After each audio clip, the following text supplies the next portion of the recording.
listening to the Virtual CISO Podcast, providing the best insight on information security and security IT advice to business leaders everywhere. Hey there, and welcome to yet another episode of the Virtual CISO Podcast. With you, as always, John Verry, your host, and with me today, Larry Whiteside Jr. Hey, Larry. Hey, how are you, John? I am good. I didn't know if I should put the junior on there. It does say it on the screen, but I thought I'd add it just in case you were sensitive about that kind of thing. I'm not sensitive about it. My father. Your father might be. No, he's not. He is the Larry Whiteside. Yeah, he's not, unfortunately, because at the age of 40 he got murdered when I was 20 years old. Yeah. So. Yeah. So it was a hard time for me. So I use the junior specifically because that's my remembrance of him, right? That's my way to still always know I wasn't the first, and so that's sort of call out to him. That's super cool. And if I move, well, no, you can't see it, but back over here, because I'm kind of like the same as you. That's my dad. So I try to honor my dad, and over here I've got my mom's stuff. Both of them have passed. Nice. And so I agree with you. Honor the people that made you who you are. Yep. And I was lucky to have them. Yep. I love it. So I always ask before I dig into business, what's your drink of choice? So interestingly enough, for the last probably 7 years, I have been hard on Tito's vodka. Like I was Tito's all day, every day, everywhere I went. And I just got into old fashions maybe 2 or 3 months ago, and now I am old fashioned heavy, and I'm getting very particular. Makers has become the primary, base for it, but I'm really into old fashioned. I'm even looking at like smokers that I can have at home and things like that. So that's now my drink of choice at the moment. So first off, you can't go wrong with Tito's. Tito's at its price point is absolutely the best vodka, and you're buying American if you're into that. And if you can, I like that. I am. So I agree with you. I think Tito's is a wonderful vodka. And then on the old fashioned side, my son drinks a lot of old fashions and enjoys them quite a bit. So I was about to ask you if you were a rye or bourbon person for your old fashions. Yeah. I'm a bourbon guy. I'm a bourbon guy too, but I will tell you, a good rye. Or even there's a High Point Distillery out of Utah does something called Verry, which is a blend of bourbon and rye.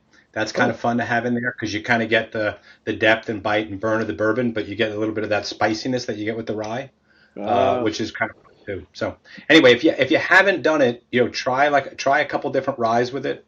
I have not. Try a rye. Try it. It's kind of fun to see what the difference is. I was drinking with my daughter the other night, and she just started drinking whiskey sours.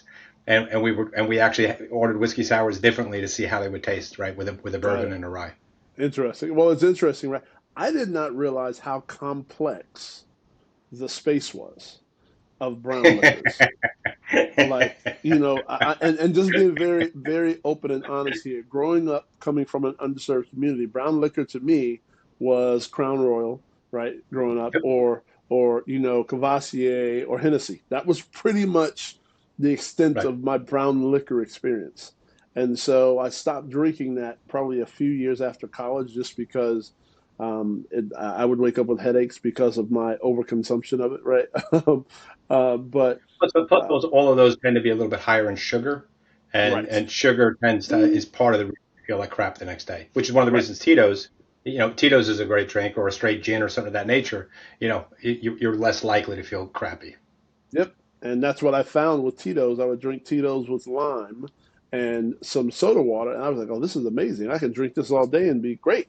So I love that. But then what I found was I was consuming that in an amount that was probably not to my best interest when I would consume it, right? And I'm like, okay, let me find something else that I sip on. And I tried my first smoked old fashioned in Knoxville, Tennessee, at a company dinner, and I was like, "Oh, this is good.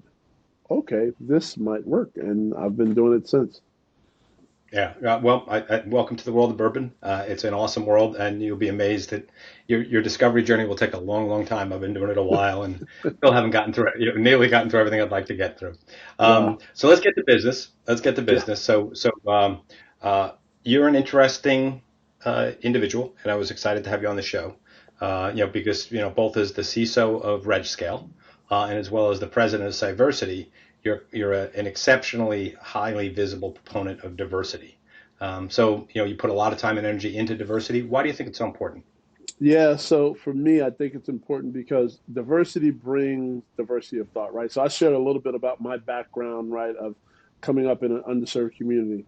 The reality is everybody has sort of a different lens, and diversity. The reality is there's a couple of components to it, and I'm gonna just be real transparent here. One, in cybersecurity specifically, the importance of diversity is, for me, part of it is creating a an equal socioeconomic opportunity, right? Like, cyber, we get paid very, very well, and I think that there is a lot of opportunity for people from underserved communities to be able to create a lifestyle that will allow them to change the trajectory of not just their life, but their families' lives for generations, which is what it's enabled me to do. One. The other part that really benefits the community of cyber as a whole is this aspect of a different way of thinking. And when I say that, what I mean by that is everybody sees the world through a unique lens. But if you are a person of color or a woman, due to the uniqueness of who you are and what you have to deal with based on your role, whether that be skin color or gender or both, there are certain things that you look at and glean a little differently than other people, right? And so I'll give you an example. So my fiance is a white female, right? Now, just the male female dynamic, we obviously are going to see certain components differently of how the world works. But when we walk into a store or when we think about things around the house, the way I look at risk and the way she looks at risk is completely different, right? She can leave a window open and go to bed and not really think about, well, it's a window in the backyard, baby. What's the big problem? And me, I'm like, well, a fence isn't a barrier, right? Somebody can hop a fence. So this aspect of how you view different things as it relates to regular life transfers into the field of cybersecurity around how you look at risk, how you gauge things, and how you make decisions. And that right there is the thing that adds a lot of value to the field of cybersecurity as teams become or attempt to become more diverse because now they've got people looking at solving problems in a way differently than others. So I'm a huge proponent of diversity. I'm proud that we actually are more diverse by a fair amount than most organizations. Both from people of color and women and people of color in leadership positions in the company. I think it's important. I agree with you that your perspective. I think the more perspectives you have, the better off you are. 100%. B, I think even my perspective is shaped by the challenges that I saw with my wife. My wife is a woman in technology, not information security. Brilliant woman. And she put up with some crap that you can't believe, right? Sexual harassment and things, that someone shouldn't have to go through, right? So to me, that always bothered me. Now my daughter is a cybersecurity professional. So that's kind of exciting. So I had a personal, much the same way you say we all have different backgrounds and that brings a perspective. My perspective on diversity was shaped by what I experienced with my wife and now what I want to have happen with my daughter. So I couldn't agree with you more. So I'll ask you an interesting question. So, obviously you are an advocate of, you're a cybersecurity professional, but do you think that there's a different value in different business functions? So as an example, is there a different kind of value in a cybersecurity domain versus if we were talking about diversity in the financial domain or general business management or medical or something of that nature? Or would you say that there really isn't much of a difference at all? It's I don't think there's much of a difference at the core, right? At the long tail of execution, of course, there's a difference, but at the core, it's about processing things differently and thinking about solutions differently. So whether you're a medical professional, whether you're a talent scout, whether you're going to utilize your experiences, your background, the things that you've gone through, the people that you've met, the relationships that you've built, and all of these different things that sort of shape your world and your lens, to see and make decisions in a way that's unique and different than someone who doesn't have those. And it's that piece right there that is the core of all aspects of diversity, right? Because a lot of times when we think diversity, people automatically go to gender and race, right? The reality is diversity of thought is really the core of this. So when we start talking about neurodiversity, right? So people who may be on the spectrum of autism, right? There's diversity of thought there, right? That can bring different lenses to the table as it relates to any particular profession. So for me, it doesn't matter the profession, diversity in said profession, diversity at the business level, diversity at the technology level, whatever, enables you to think and problem solve in a better way. And it's statistically proven, right? The most successful financial companies, right, or the companies who are the most successful and financially profitable, tend to always also be the most diverse at all levels, because they are enabling the organization to not be driven in a myopic view or through groupthink, through a lot of people who look the same and think the same and come from the same backgrounds, but through some aspect of diverse thought and collaboration across different types of people.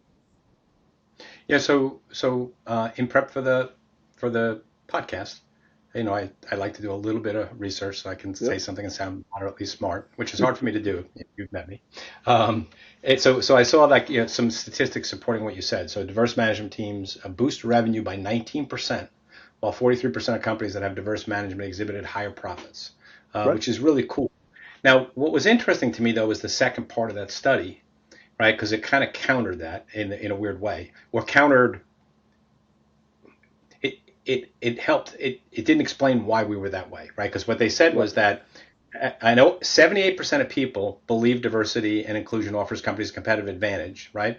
And they believe that teams that are diverse are 87% better at making decisions. So if indeed people believe that, and we have data that shows diversity, quote unquote, has an ROI, why do we still struggle with this? Yeah. So this is where the conversation gets hard for a lot of people. We as industries as a whole still struggle with this because the drive for diversity has to start at the top. Like, let's just flat, period, point blank, end of sentence. It has to start at the top. Now, when you look at the top, right? When you look at the it's top, old white guys. It's old white it guys. is largely white men. So yeah, exactly. Though they are incentivized by the statistics that, hey, me doing this is going to make it better for my company and the people in the company, at the end of the day, in order to accomplish it, you have to get uncomfortable, right? Mm-hmm. Which means you have to bring people to the room that you may not be familiar with. You have to bring people to the room that have different views. You have to bring people to the room that look different. You have to bring people to the room that just overall, holistically, are different than who you are. And in order to do that, that level of discomfort is not easy to do or even accept and be willing to be subjected to. So until the folks at the top are willing to get uncomfortable and allow themselves to be uncomfortable by doing this, right? Because it's disruption, right? Disruption is uncomfortable. And so in order to do that, and that doesn't mean, go hire a DEI person. If you look holistically across the spectrum of people in the DE&I roles, they are largely people of color, right? Mm-hmm. And that's because, there's a large feeling that someone of color is going to understand the need and the desire and how to make that successful. But even people in those roles will tell you that in many organizations who have put that role in place, it is still a numbers game, right? So they do it for the optics because it looks good, but that component of actually feeling uncomfortable is not something they're really willing to do yet. Is that something that that organizations, I mean, from your perspective, the organizations that you've seen success with, is there, other than getting quote unquote a more progressive person, into those leadership positions, is there something else that can be done to, I don't know if the right word is educate, but to address this issue, or is it really just a matter that it's going to take a little bit of time, and we've got to get people that are a little bit more open-minded in the right seats to have this happen? Well, I like to use one word. It's ally. We have to get people to understand the holistic importance of what allyship means, right? And allyship doesn't mean just cutting a check to a cause and saying I did my part. Hmm. Allyship means being uncomfortable, enabling yourself to be part of the change that you desire to see outside, because it is so easy to just write a check and say I did my part. The name of my company is on this cause, we support. But if inside you are not enabling your leaders and you're not forcing your leaders to make uncomfortable decisions and making these types of calls, then you're really, and again, organizations appreciate the funding. It's not saying don't do that, but that's not allyship. Allyship Hmm. is if you think about and I'll use two very specific ones, but you can apply this to pretty much any movement across the history of the world. But if you think about the women's right to vote, and you think about the MLK's movement for civil rights, right? Women's right to vote, men were in the lines with women, standing up, marching. It had to be very uncomfortable for those men who were standing up with those women, because they knew that they had bosses and they had friends who did not believe what they were marching for. They wanted to hold women down, they wanted to keep women down. But they chose to be uncomfortable, and they chose to be an ally and stand with them and be very vocal and forward about the desire to have equality for women, right? Take that over to MLK. When MLK marched on Selma, it was not just groups of people of color that were marching. There were a lot, if not more, white people and non-people of color marching to Selma as part of the civil rights movement with MLK, right? They marched through Selma, Alabama. You know how uncomfortable that had to be for them, knowing that they had people in that community that looked just like them, that they were likely friends with or family members with, that potentially hated them, right? Because of the decisions they were making. That's allyship. They allowed themselves to be uncomfortable. And so for the industry to change, whether you look at business as a whole, you look at tech, or you just look at cyber, there's got to be some drive and people leaning in to say, I'm going to allow myself to be uncomfortable to show my support for this. That's going to enable it to move faster. But at this point, honestly, any step is a good step as long as it's a step forward. So in cyber, right, I saw a statistic that really represents, I think, the underrepresentation. Blacks are at 9%, Hispanics are at 4%, Asians are at 8%. Why do is it the same issue that we've been discussing as to why those groups are underrepresented, or is there another issue there as well? Yeah, so in cyber specifically, part of the reason is lack of visibility, right? So there's this old saying that if I see it, I can be it, right? So in underserved communities, right, especially the Black underserved communities, they see athletes, so they mimic that. They see Gotcha. music Music artists, stars. they Right, mimic right. that, right? They see, Yeah. right? So I did something years ago where I would go into churches. I would go into Black churches, and to talk with parents. The problem is visibility. There's an old saying, I can be it if I see it, right? So in the underserved communities of people of color, right, they tend to see athletes. They tend to see musicians. They tend to see that as the example of what they can be. And I did this experiment, and I wouldn't call it an experiment. I found this out by something that I did. I used to go into black churches. And I would go into black churches with the message that, hey, I want to teach parents about cyber safety, right? So that they can share with their kids, right? Here's how to be safe online, because we were in this stage of more kids starting to go online, parents trying to understand what, how to keep their kids safe. There are all these games and different things where kids could interact. So part of what I would do though is I would then ask parents, hey, what does success look like for your child when they grow up? What, right? When you think about your child, what are the careers that you'd love for them to have that, right? That you would feel that is them achieving success in the workplace. That's not an athlete. That's not a musician, right? And the roles that they chose: doctor, lawyer. Doctor, lawyer is Right? That's it. my first Like two they guesses, all right? went there first because that's what they knew. Even from the Huxtables, right? Doctor and a lawyer, right? So Right. it's this, If they were older, they would have gone dry the cleaners, right? Jeffersons. Right, right. But there was, I mean, you can work a George Jefferson reference into a yes, and I conversation. It's a good day, absolutely right? love it. That's so hilarious.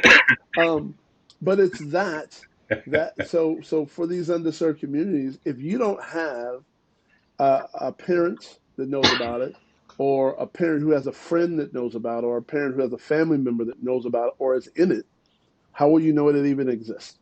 Right? So we've got we call it in cybersecurity, we call it an awareness problem. So one of the things that we really like to do is really push out the awareness of allowing people to see people of color and women in the field that are successful and doing well. And we like to push that out on our social and push that out and share and go into communities. We've got chapters across the country, right? Going into schools and having these types of dialogues where people can see, right? I go do career days. They're like, oh, you do cybersecurity? Oh, what? Right? And because then you've also got this other falsehood that cybersecurity means you're hacking. No, right? That doesn't mean I'm hacking. I go in a three-piece suit. Well, you do something like you're not in a hoodie, you know. So this aspect of awareness of the field and what it is, and that you too, as a person of color, as a woman, as a young girl, that you can be in it and be successful. These other stereotypical roles that your parents or others may drive you or push you towards aren't necessarily the only options for you coming from an underserved community. I think there's another component to it, at least in my experience, right? And this is kind of interesting because, from a diversity perspective, we're both talking about our two different Yep. ways of getting to a joint belief. Part of it was with me. So I think there's an Yeah. educational component as well.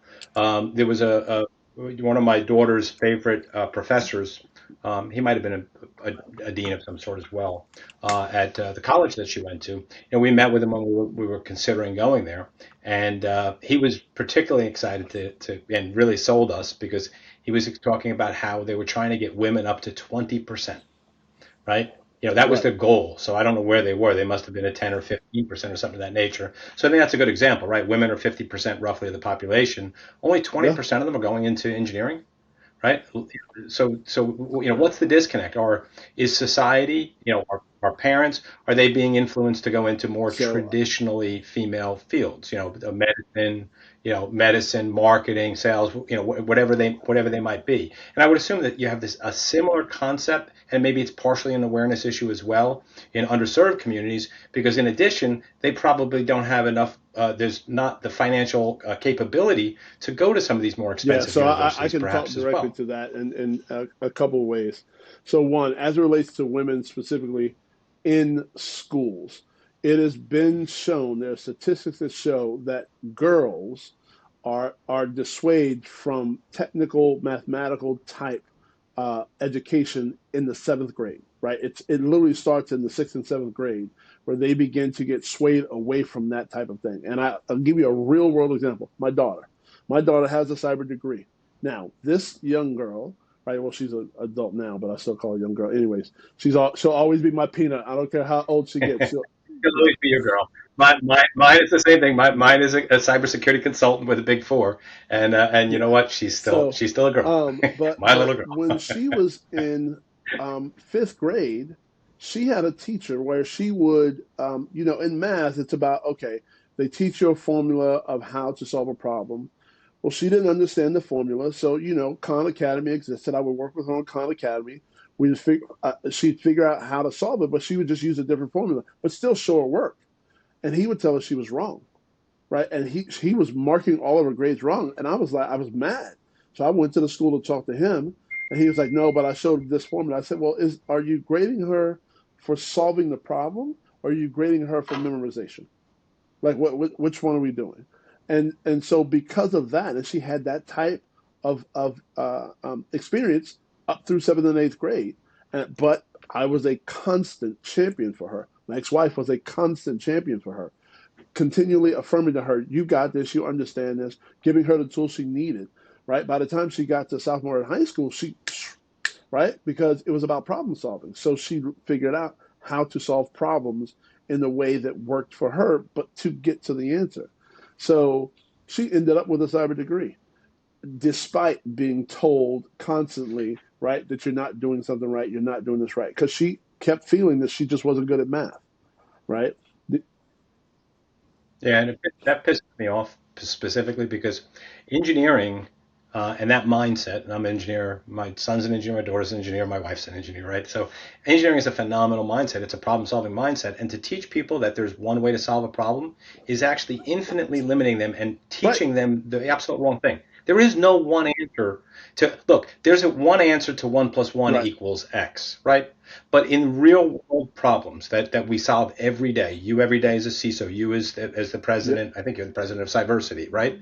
Like there's no one answer to any. And so this idea that we're teaching kids in fifth and sixth grade, you didn't do it this way, it's not right. And that there aren't alternative approaches to solving is a terrible life lesson to teach someone in a I formative point agree. in their I in their agree. And upbringing. you would be Terrible. amazed at how often we hear this. There's an organization that I do work with called Security Advisors Alliance. And they go into that, and it's basically a group of CISOs from companies across the country that in different regions we go into schools and work with, sixth through eighth, sixth through 10th graders, right? Doing capture the flag events and doing different little exercises. You would be amazed at how often we find that this is a thing. It is absolutely saddening. Now, the second piece you talked to about the barriers, the reality is this. As an industry, we have allowed HR and companies to create barriers that don't need to exist, right? And that is all of these requirements that get put into job descriptions are absolutely barriers. A degree, a bachelor's degree should not be a No, requirement in a no, cybersecurity field, like in my humble opinion. right. Not in But ours. what happens is when you automatically say, here's what's happened, and I've had this conversation a lot with a lot of heads of HR. The number one relationship I make when I join an organization, right, as a CISO is my head of HR because that's how I'm going to grow and build my team. But so when I do that, what I found is a lot of times they put these, I'll say, requirements in place because the salary band, right, that they all have salary bands, that salary band requires certain requirements from an HR perspective. And I say, listen, and I constantly say this, and people laugh, but I'm dead serious, but a little tongue in cheek. We are unicorns. Cybersecurity practitioners are unicorns, and we cannot be treated like the rest of the regular horses in the stable. So we have to create some mechanisms. But I say this, and I mean this wholeheartedly. Cyber executives have allowed this because they have not gone in and really had these conversations with their HR teams. They have not had these conversations with their talent management teams to reshape the requirements, right, to enable them to hire more broadly. Because when you put a cyber degree, you automatically reduce your opportunity to get any diverse talent because there's a cost associated with going to college. And the reality is, there's a larger percentage of underserved people that aren't going to go to college. Mhm. All right, so I think there's really good reasons, and we've experienced them. And I personally will tell you that we are a much better company. The more diverse we've become, the better off we are as a company. The more successful we've been, the faster we've grown. So huge huge believer, and I think I've got the data support. It's been good for us. So if anybody else is listening and thinking, all right, you know what, let's give this a shot. Someone in cyber, a CISO listening, or a CFO who's hiring in those positions is listening. Are there any what you would call best practices for people that are open to or looking to Yeah. diversify their cybersecurity So teams? number one is don't do what you've always been doing. Expect something different, right? That's the definition of insanity. And it shocked me um, uh, in 2000 when I began having conversations with a lot of organizations who were, we're now in this work from home scenario. Pandemic has hit, and people are like, we need more cyber professionals, right? We've now opened up the barriers of we now are allowing people to work from home, but I still can't find any diverse talent. And I'm like, okay, so what are you doing differently than what you've been doing? Well, no, well, we put in there diverse, highly recommended. Well, that's like, so you're doing the same thing, right? So number one is don't think you're going to do the same thing and just change, right? Diverse candidates highly recommended. It's going to work. That's not a thing. So realize that you have to reshape how you go about sourcing diverse candidates, and you have to be very purposeful. So that means looking at different places, partnering with HBCUs, looking in geographic cities and areas and urban areas, right, for people that have posted their resumes from certain areas, right, in an effort to identify more candidates, right? That's one big one because you got to have a better pool in order to hire. Number two is relook at how you write your job descriptions. The description of the job and the requirements, the mandatory requirements and the highly desired requirements are all very, very, very important, right? You cannot ask for an entry level role for someone to have a CISSP and a year experience. Those things don't go together, right? To have a I'm only laughing at it because when both my kids were going through the process, I mean, my son is, like, and there is no such thing as an entry level position, right? Because the way they write the right. requirements, Right? no one can So meet them. so just stop. And so really every organization, if you really want to hire diversity, you have to look at your job descriptions and what they say and understand how realistic they really, really are to find a candidate. Because here's the deal. I love ISC2. Claire is a really good friend of mine. She's the president of ISC2. I love the organization. I think what they do and many other certifying bodies do is extremely important for our industry. However, again, we as an industry allowed them to become a barrier in our organizations because we started letting HR put them as mandatory requirements for job roles.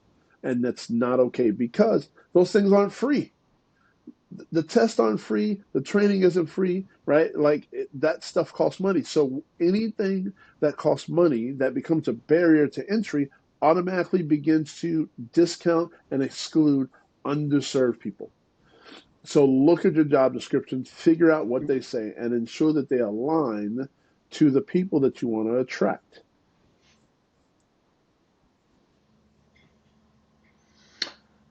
Um, so here's your chance to kind of pitch Cyversity a little bit. Tell me what Cyversity is doing to help organizations and individuals overcome this Yeah, so diversity challenge we've been Cyversity, talking about. I'm very thankful that myself and my other co-founders started this back in 2014. It's been a passion project of all of ours, and Devin, one of my co-founders, Devin Bryan says, you know, um, our job that we have every day feeds the family, but Cyversity feeds our soul because the work that we do here That's is so incredibly impactful, and to see how it's been able to change people's lives has been more powerful than anything that I could have imagined ever being involved in. But as an organization, some of the primary things we do really is help people get from where they are to where they want to be. So if you are a veteran trying to transfer into cybersecurity, you are in college, you're a nurse, or somebody trying to transition into your first cyber role, right? We will help you find the training that you need, right? We come up with a number of different training offerings through our organization that helps people get those early stage trainings and sometimes certifications to achieve your first job, right? We've got a job board and a number of things like that. Then for those who are in the field, right, whether you're early stage, mid career, or an executive, our goal is really to get you from where you are to where you want to be. If you're early stage, you want to become a mid-level manager, we're creating programs that are helping people go from there to there. If you're a mid-level manager, want to be a CISO, we're creating programs to help you understand what that's going to take to get to be a CISO and go through, right, all of what we call the business skills that you need, right, in order to accomplish that goal, right? We've got resume workshops and a number of different things like that.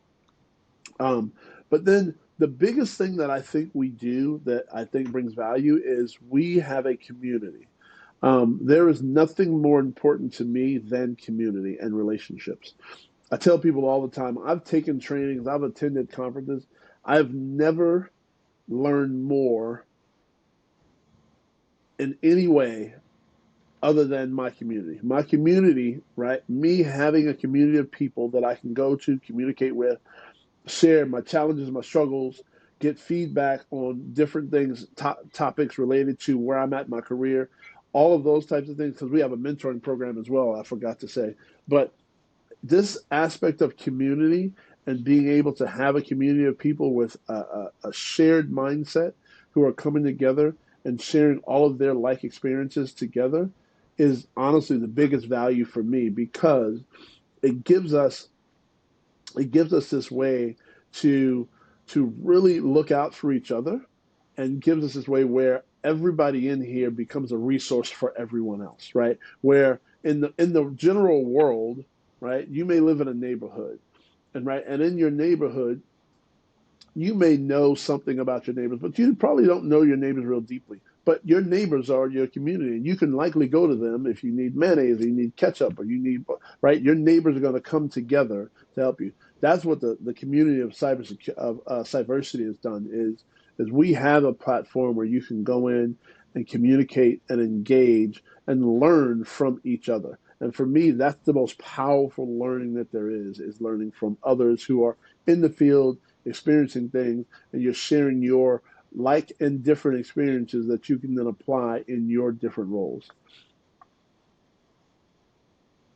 Gotcha. Just out of curiosity, do you know a guy by the name of Gerald Alger from Simply Cyber? You should probably know him. If you want, I'll make an introduction. Gerald's a super smart guy. He's a CISO somewhere. I'm trying to remember where. And he's got a bunch of online training, same kind of thing, helping people, entry level people find jobs, walks together training, things of that nature. Really good guy, like another guy like you that has a day job and then has a night job. Kind of feeds his soul the second way. And he put out a tremendous amount of content. I think he's he's like-minded to you, and I think that I think you might. And then do you know a young lady, a young woman? Of course, I know Deidre Diamond. Yep. Okay. She's fantastic, and for the people listening, CyberSN is a great company. They're one of the top cybersecurity recruiting companies. If you need somebody, there's somebody that can go out and get you somebody good. But she's also somebody who believes in diversity, and believes in giving back to the community. She's a good friend. Cool. She's a good friend. Deidre. She just spoke at our conference a week ago. I love Deidre. Yeah, she's pretty hard not to like. Would be the way I'd say. Cool. So this has been awesome. If somebody wants to get in contact with you, what would be the best way to do that? I'm pretty active on LinkedIn, and so if you send me a LinkedIn message, I tend to respond to them. Awesome. Any last thoughts? Anything else you want to share before we say goodbye? You for the platform that you've created and give me an opportunity to share my perspective. This is something I love doing. If you listen to this and can't tell, I'm extremely passionate about this. It's part of my lifeblood, right? It's part of the reason I'm a big spiritual guy, and I think that part of my purpose that God put me on this earth was to utilize my voice to share the importance of diversity and use me as an example. Well, I think that the work that you're doing is awesome. if there's something at some point that I can do to be helpful, because I'm a believer in your cause. I practice what you preach. Perfect. Please do let me know.